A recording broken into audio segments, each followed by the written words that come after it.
flexible piece of steel. It's not a large beam. On the north side of the project at Robert S. Kerr, digging footing trenching where the embankment started caving in, trapping 3 individuals. They were Larry Gilbert, DeQuincy Webb, and Rick Swift. 2 workers were helped out, but Larry Gilbert was trapped up to his chest.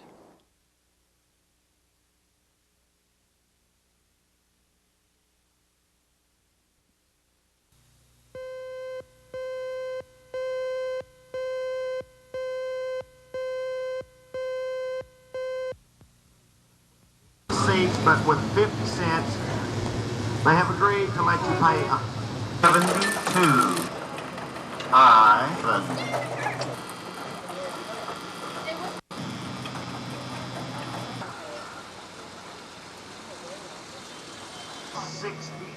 Just wait till he gets to me. 44. All right! Y'all TV, man. That's a good one.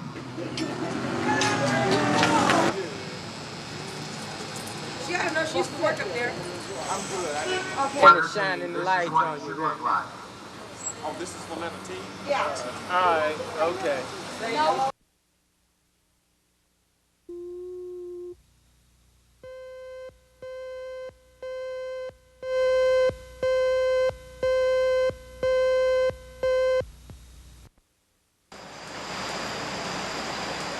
Welders have had to retool the General Motors plant several times over the years to make changes in the type of cars that are produced there. Every time it happens, of course, the assembly line workers have to be laid off. Production of the 1983 models will begin in mid-September. 2,400 workers at the plant's first shift are laid off right now, but they'll be back to work by September 20th. After that, the Oklahoma City plant will be the only plant making Chevrolet Celebrities and the Buick Centuries. Citations will still be built, but in smaller numbers. The plant's personnel director says even slow sales won't prevent the first shift from being called back. But prospects aren't too good for the second shift. There's still 2,300 people laid off in second shift, and second shift callback is strictly up in the air right now. It's certainly we intend to have a second shift back here in this plant, but when it comes back is going to depend on significantly increased demand for the cars in the market, and that's very dependent upon the economy and low interest rates and so on. Gibson said getting back to work at the plant is important for those second shifters because they haven't gotten any layoff benefits since last July. Bill Ross, Action 4 at the General Motors plant.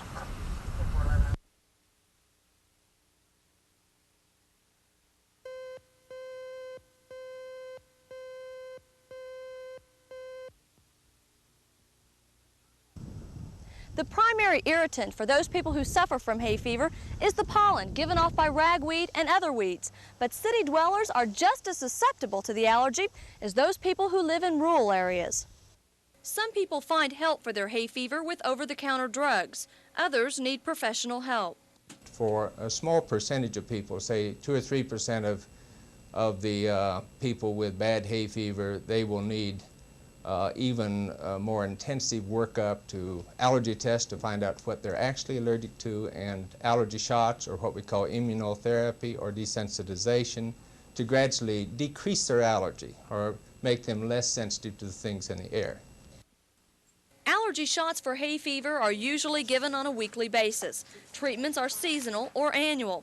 The allergy is most common among people 20 to 30 years old. And while there are many treatments available, doctors say there's no sure cure. Not only that, but the lush vegetation this year is expected to make hay fever season a tough one. Debbie Mash, Action 4.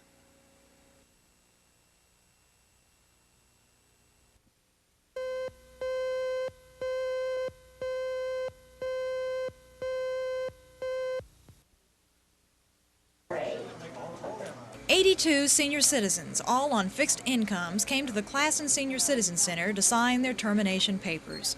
They had worked 20 hours a week for minimum wage to volunteer their services to such organizations as the Cancer Society, Salvation Army, and hot meal programs. But when President Reagan vetoed a supplemental appropriations bill last week, he put an end to their jobs. Program administrators urged the elderly people to contact their congressman to see if the funding could be restored. It was a terrible shock for some of these people to realize that what President Reagan had been talking about has become reality. When I look out and see all of you, I think about how many of you have worked in the kitchen, and how many of you have worked in the ceramic rooms, and how many of you have done so many things to help others. For many of these senior citizens, they're not only losing their jobs, but a way of life. I was helping a lot of people, in the program because I work for the clerical department. Plus, I would be on programs. I was a director in a choir, and I also worked with the Bible study, and it was just really rewarding, making friends and working with people. The official termination date is September 30th. In Oklahoma, some 800 elderly people will be affected. Bella Shaw, Action 4 at the Classen Senior Citizen Center.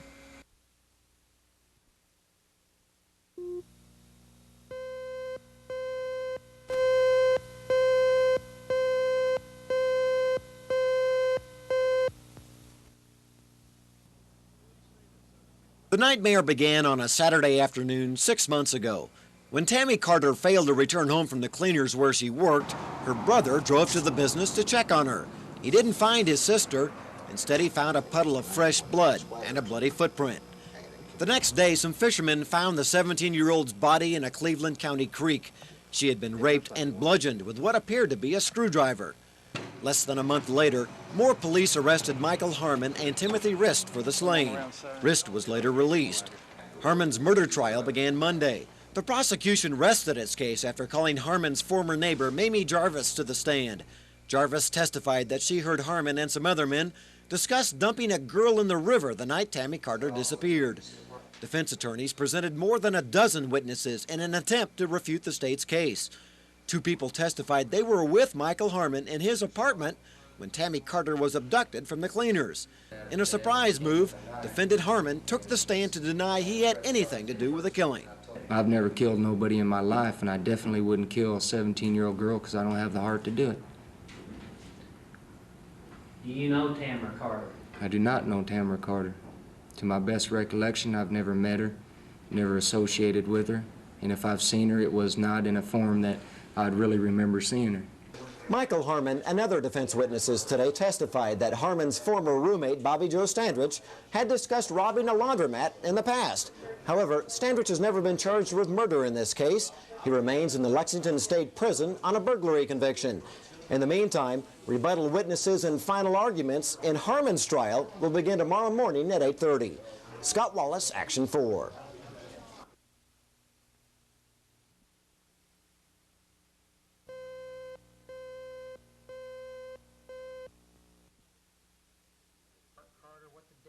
In his closing arguments, Assistant DA Rick Sitzman outlined 2 possible theories of how Tammy Carter died. The first possibility was that Michael Harmon was present when Tammy Carter was beaten with a wrench, stabbed with a screwdriver, and then thrown into a Cleveland County creek. The second possibility was that Michael Harmon was not present at the death scene, but he was involved in a conspiracy to rob the cleaners where she worked, and thus under Oklahoma law, he was just as guilty as the actual killer. Defense attorney Fred Schaefer concluded his case by attacking the testimony of several prosecution witnesses. Schaefer argued that one of the state's key witnesses, Mamie Jarvis, had lied on the stand. Harmon's defense attorney also tried to poke holes in the testimony of a witness who said he saw Harmon in the dry cleaners with Tammy Carter shortly before she died. Both prosecution and defense attorneys agreed that they weren't sure who killed Tammy Carter. I can't tell you absolutely who hit her over the head with something like a wrench. So many times that it opened up 15 severe gashes. I can't tell you with certainty, not absolute certainty, who plunged an instrument like a screwdriver into her body 6 or 7 times. I can't tell you with absolute certainty who threw her in the river where she drowned. There's not a one of us in this courtroom that would love to know the answer to who killed Tamara Carter. And at this point, we still don't know who killed her. It's still a mystery.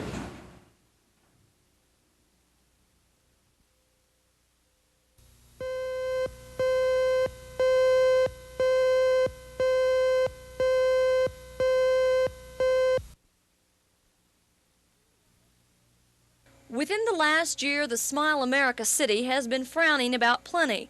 The town has had its share of problems, neighbor versus neighbor. Go home! Go home! Tempers have gotten hot over a number of issues: volunteer firemen, the city council recall, and the continuing battle over the fired school principals. If it is indeed a matter of the morals of 5 individuals or 6 individuals, maybe we better be looking at everybody's morals connected with our school. They're people problems, and the press has been there. The controversy hasn't done a lot for Moore's image, but one more home builder wants to change that. Tom Struhall recently took out advertisements promoting the virtues of living in Moore. So that was our motivation, was to accentuate the positive, if you will, and to let people know why so many people have chose to live in Moore and why people think it's a good place to live. If we get involved down here, we don't mind telling the people, airing our dirty linen if we have any, but we want to go to work and get it washed and get it straight and go about living. Struhall says he doesn't believe the media has been unfair to Moore, but he candidly admits that we've had plenty to report. Debbie Mash, Action 4 in Moore.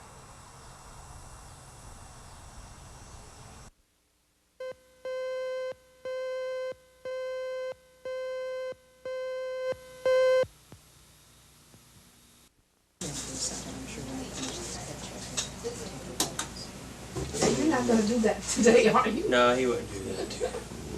They did that. Okay. Someone else asked recently, why do we have it at the beginning of school? And I suppose the answer is that these kiddies must have picked it up during the summer and they're coming to school with it.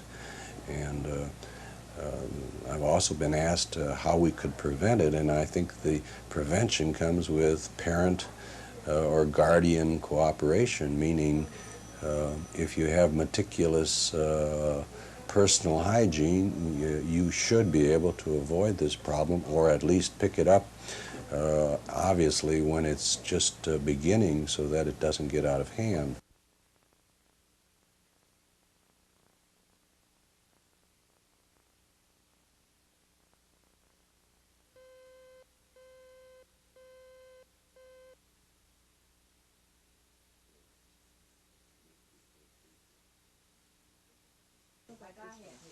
You're not going to do that today, are you? No, he wouldn't do that.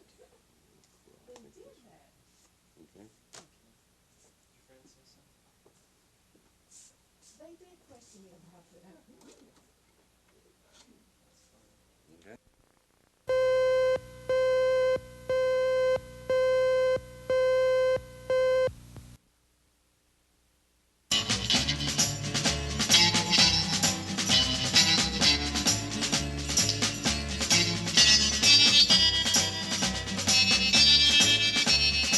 Inmate Mike Carter's getting ready to break loose at the McAlester State Penitentiary. Anytime now, he'll be busting through the gates on horseback. But there's nothing unusual about that. In fact, more than 100 prisoners will be letting loose at the 40th Annual Labor Day Prison Rodeo.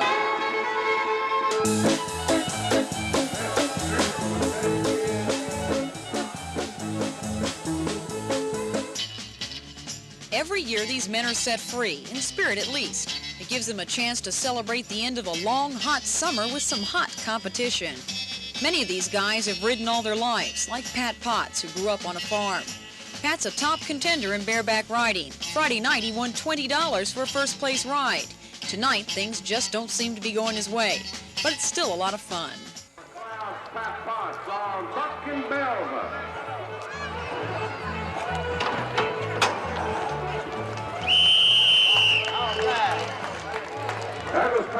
The inmates don't just compete by themselves, they also work in teams in crazy events like the wild horse race and wild cow milking. Looking at them, it's hard to believe they met only a week ago. Tonight it's the motto of old buddies, all for one and one for all.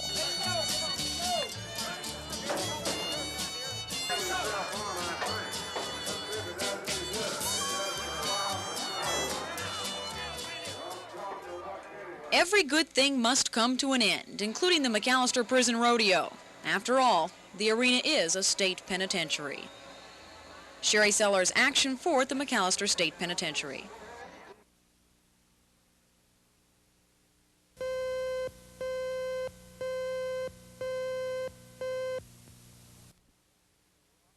Mary Martin and Janet Gaynor were on their way to dinner last night when their cab was hit broadside by a van. Police said the driver ran a red light. Miss Martin's longtime companion and press agent, Ben Washer, was killed.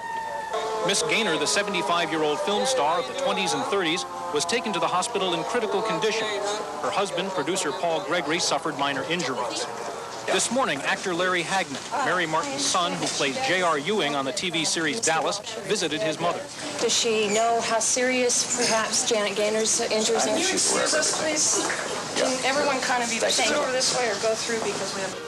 Just think lovely, wonderful thoughts, and off you go!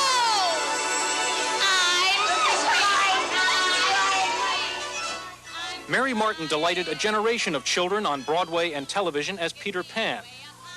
Miss Gaynor won the first Academy Award for Best Actress in the 1927 film Seventh Heaven. She and her husband were in San Francisco to tape Over Easy, a public television show which Mary Martin hosts. And you all... There we just fell in love. I was there. I was there when the two fell in love, and it was quite wonderful. Doctors at the hospital say Miss Martin fractured her pelvis and broke 2 ribs. Miss Gaynor was in surgery for 3 hours with 11 broken ribs, a broken collarbone, and a perforated bladder. She was given 10 pints of blood.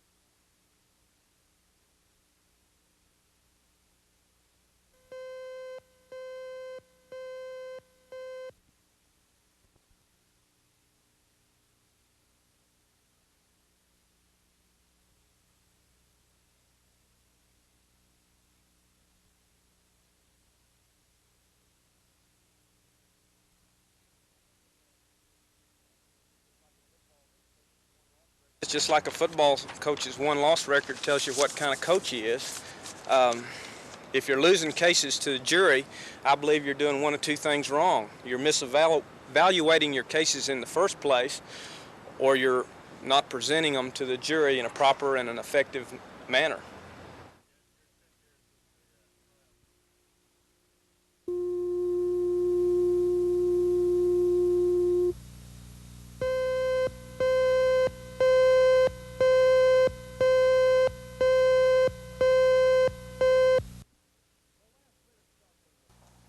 The last-minute shuffling of funds in Washington kept the doors open for a few Internal Revenue Service departments, but it didn't solve the problems the IRS is facing. Senate and House Appropriations leaders agreed to allow the IRS to transfer money into the empty payroll accounts. No new money is involved, and a brighter outlook for IRS employees is only temporary. The nearly 200 Oklahoma workers affected by the Washington move were unaware it was being made, and are uncertain of what it means.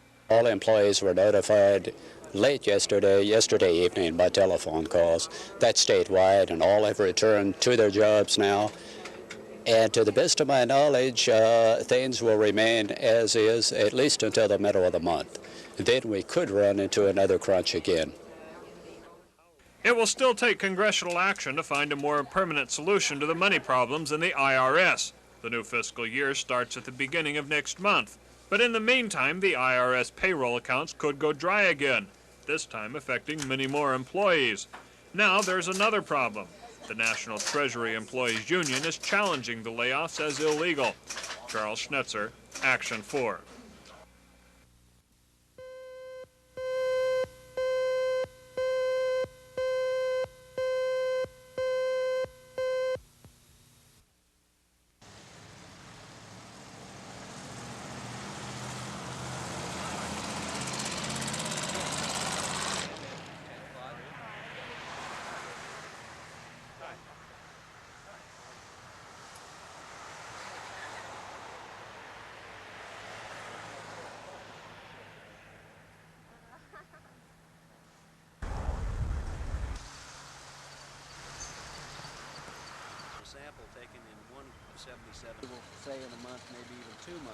It is a brand new hot water heater.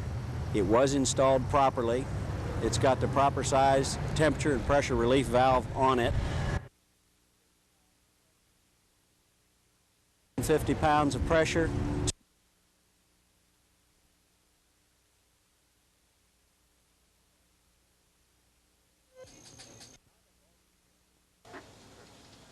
The night of August 10th, this traffic collision at the intersection of Southwest 29th and Meridian left 2 Edmond family members dead. The car carrying the Edmond family struck an Oklahoma City police scout car as it came through the intersections with lights and siren on.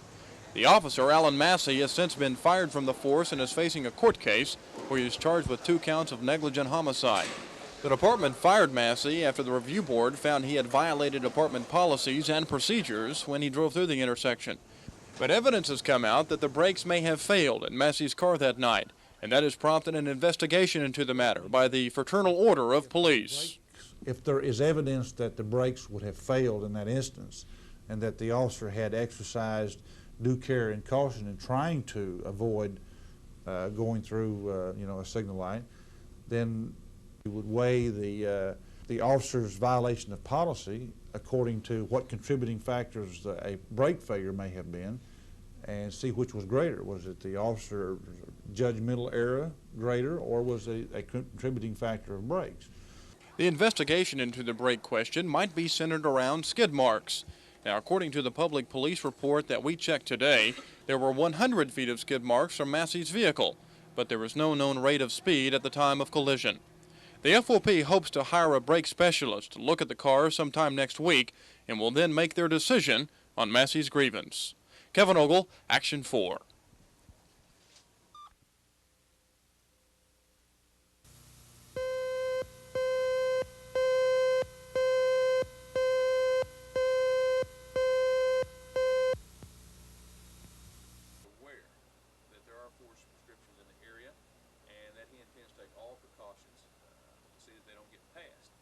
Have public service messages and also public prescription bottles. And there again, this is self.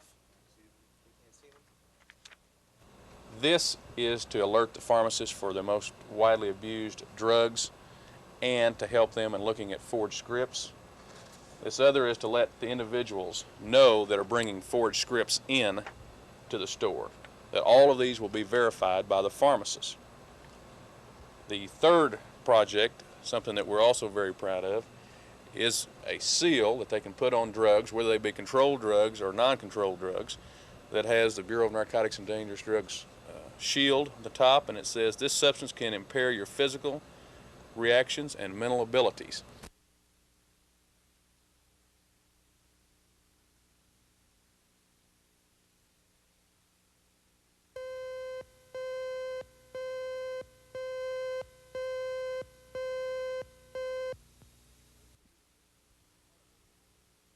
Langston University has been a part of Oklahoma since 1897. In that time, the predominantly black college has graduated thousands of men and women.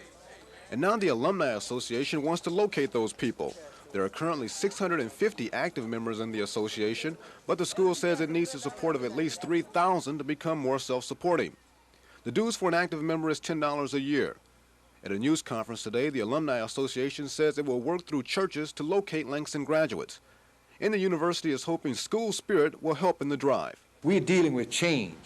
We're dealing with custom. We're dealing with tradition. And there are many people think as long as the school's out there, somebody else can do the work, somebody else can pay, so let me alone. And that's the point right there. And we are saying that you have an obligation. We're going to try to push this thing more and more after this Sunday's over. The Alumni Association says the membership drive deadline is October 15th. Students at Langston, like any university, are proud of his school's accomplishments. The association simply wants graduates to be more than just proud, but be active as well with their alma mater. Ed Stewart, Action 4 at Langston University.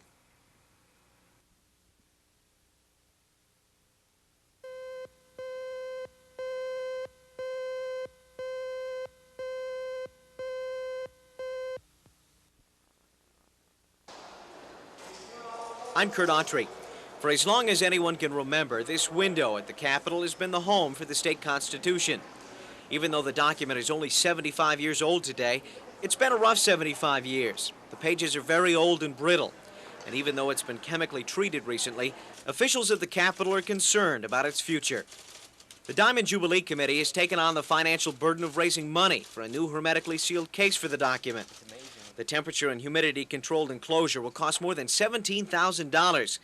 But according to Secretary of State Jeanette Edmondson, the device is badly needed.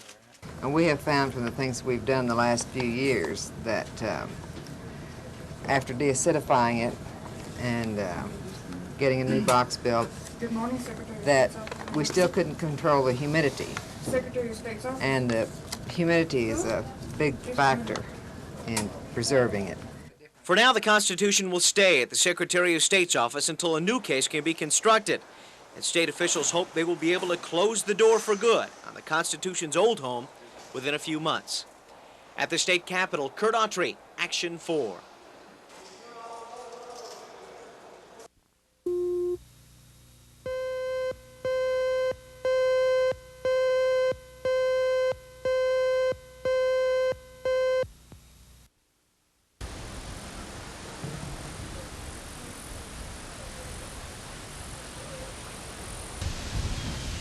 The oldest?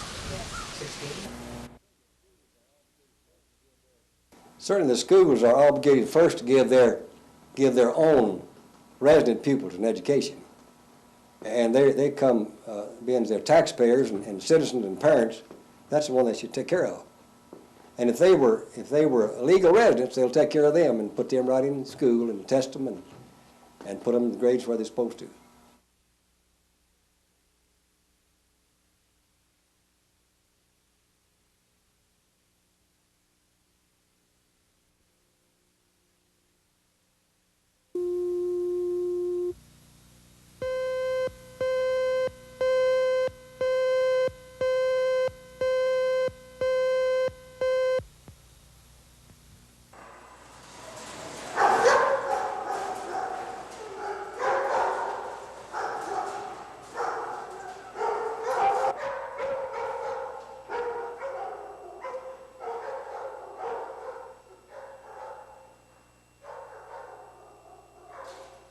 Of course, they don't want to picture out as a good cat to begin with.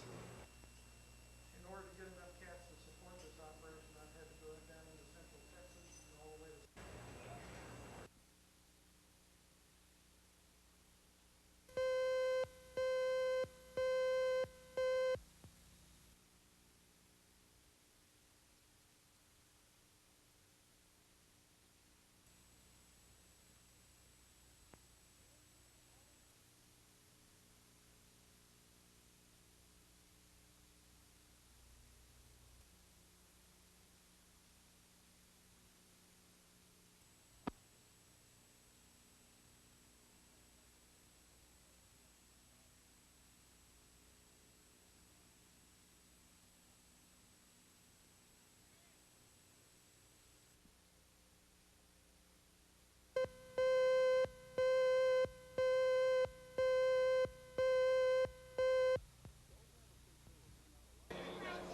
The Oklahoma State Fair will bring out a lot of people tomorrow, especially children. When more than 1 million spectators get together, it is not hard for children to become separated from parents.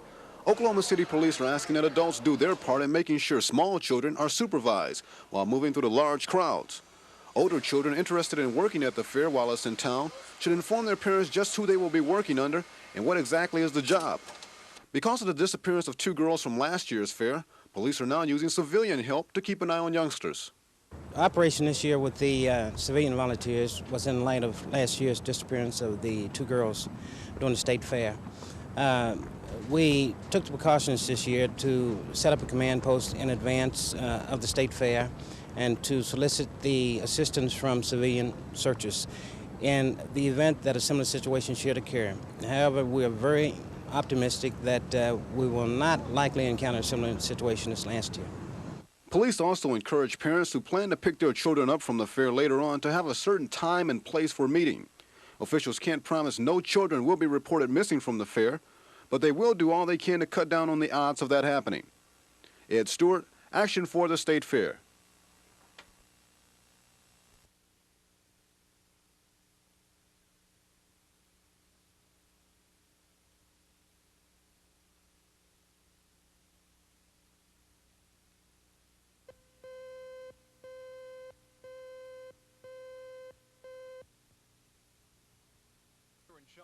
To exchange ideas about grain production.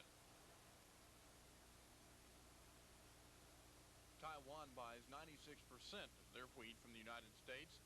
Annually, they send representatives to tour the facilities that feed so much of their population. We have a responsibility, the wheat producers in this state, to develop markets, but in order to develop it, we must also maintain it, and one in which that in itself is very important. We have very strong competition from other countries, particularly Canada, that is trying to get a foot into that particular market, and so it's this close tie and this personal relationship that's developed that is really important.